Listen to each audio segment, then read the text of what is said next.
Hello again, good evening, and time to be with me on business. The Africa Center for Energy Policy has criticized government's decision to cap power purchases at 10 cents per kilowatt hour, saying market forces must be allowed to fix prices for electricity supply.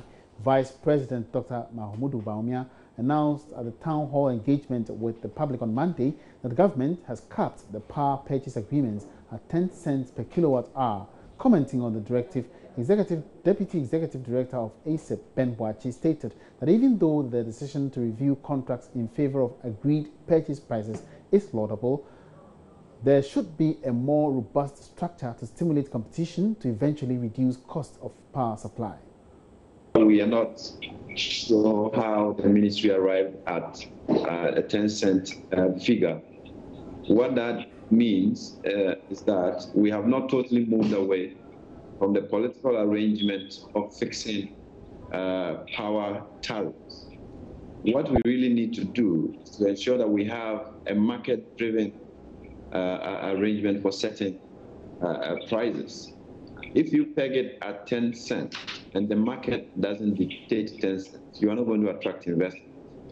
If you put it at 10 cents and you can do better than 10 cents, investors are going to be looking at your 10 cents and quote their rates. So it is not as simple as having a lower or what you assume to be a lower cap to attract investment, but it's about how you structure the system to ensure that there is competition for power plants procurement and ensure that the distribution sector is robust enough to be able to attract investment without the attendant risk, of not paying for power and all of that. So these are the fundamental things that you need to do and not necessarily to place a cap on that. All right. Whilst we acknowledge the fact that we need to sustain efforts to reduce the cost of electricity in our country, we do not agree that a cap. Now, an economist with Data Bank, Courage Mate, is entreating government to stick to its economic policies so as to achieve a sustainable increase in investor confidence. Earlier, Vice President Dr. Mahamudu Bawumia at the town hall meeting for the first 100 days in office emphasized the government's resolve to create an enabling environment for more foreign direct investments. But speaking to Joy of Business, Courage Mate argues foreign direct investments can only be increased if government holds on to its pro-business agenda policies. What investors are looking for is policy credibility and your commitment to the policies that you set out to achieve. For instance, the local currency was quite stable until November or middle of November last year, when there was news from the then finance minister that we're not likely to meet the 5.3% fiscal deficit and we're going to move in excess of 7%. And then the currency took a knock. That was a dent on the policy credibility because the fiscal policy anchor was for 5.3%. Now, into this year and under this government, if you promise to execute some tax incentive for businesses to thrive, and they are seeing commitment in that regard, and that notwithstanding, you have also promised to ensure efficiency in your fiscal operations to reduce the budget deficits to 6.5%. They want to see actions and commitments and not just the promise or the budget. They want to see the execution phases of the budget to see that you are steering in that direction. Then you can sustain the investor confidence. So promises are good.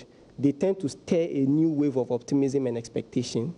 But then once they see the commitment in that regard, then you see that confidence will firm up, and then you see a lot more capital being released into the economy. I think the investors are not necessarily expecting you to do exactly 6.5% fiscal deficit, exactly 6.3% GDP growth, but they want to even see that if there are deviations, to what extent was this outside your control, and what mechanisms are in place to restore your policy to that particular direction to ensure that you recover as quickly as possible. It all goes to the heart of credibility. So once there are deviations that are significant enough that the investor cannot rationalize, then we can expect the opposite. Otherwise, I think investors will have to analyze and see that, can we rationalize it or not? And in a bid to consolidate the economic gains chalked so far, Dr. Bawumia also emphasized a functional economic management team headed by himself has also been put in place and will meet every week. The Private Enterprise Federation, PEF, is however demanding the team periodically publishes reports of its meetings. Chief Executive Officer Nano Sebunsu explains the relevance. According to him, they are rather looking forward to policies that deliver sustainable outcomes than government merely fulfilling its promises. The EMT is a constitutional institution mandated by the Constitution, and we have to make sure that it's working. And how is it working? If they make a mistake, like the Bank of Ghana Monetary Policy Committee. So we want to also see the workings of the EMT and make sure that at least we can contribute to the efficiency and the optimization of what they put like in that place. A report of source that will identify what the Bank of Ghana is saying, what the Statistical Department is saying, what is Institute of Statistical and Social Research is saying, and what the private sector is saying. So at least put it all together. Put it all together. An investor sitting there said, yes, this is relevant, and this is not in line with the expected results or performance.